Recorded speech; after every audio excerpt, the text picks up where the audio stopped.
দেখো কত জল হয়ে গেছে, দেখো কত জল। সেই জলের ভিতরে সব উচ্চতলা হচ্ছে, প্রচুর উচ্ছে বাগানের ভিতরে পুরো জলে পুরো ডুবে গেছে সব জায়গা। সেই জলের ভিতর নেমে উচ্চতলা হচ্ছে, এখানে জঙ্গল কাটা জঙ্গল ফঙ্গল সেই ভিতর নেমে নেমে উচ্চতলা হচ্ছে, ঠিক আছে। পুরো কাটা জঙ্গল সেই ভিতর নেমে নেমে উচ্চতলা হচ্ছে, তো রাখছে আর ওদিকে বস্তায় যে বস্তা ভরা হচ্ছে।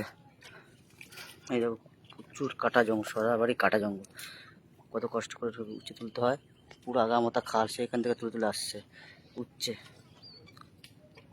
ঠিক আছে। পুরো গলা পর্যন্ত জল, এই উচ্ছে পুরো একদম সে একদম কাটা জঙ্গল, কি আছে কি নেই তার ঠিক নেই, কত ভয়ঙ্কর জায়গা। সবাই কেমন আছো বলবে। দেখো এখানে পুরো জল পাস করার জন্য জায়গা করছি, তবু জল পাস হচ্ছে না।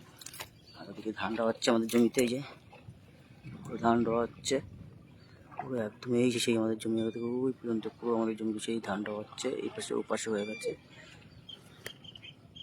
আর হচ্ছে ধান দেওয়া হচ্ছে এখানে, দেখো সবুজে সবুজ ধান, এগুলো তুলে লাগানো হচ্ছে, এগুলো তুলে লাগানো হচ্ছে, দেখো সবুজে সবুজ একদম ভরা।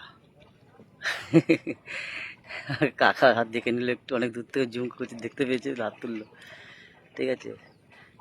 এখানে আছে আমাদের সেই ননু কাকা আছে, তারপরে লালটু আছে, লালটু সর্দার, প্রদীপ মণ্ডল, তারপর রবেন, আমাদের সেই বিগ মামি রবেন, চন্দন, ঠিক আছে। কেমন লাগছে সুন্দরবনের সৌন্দর্যটা সবাই একটু বলবে, ঠিক আছে।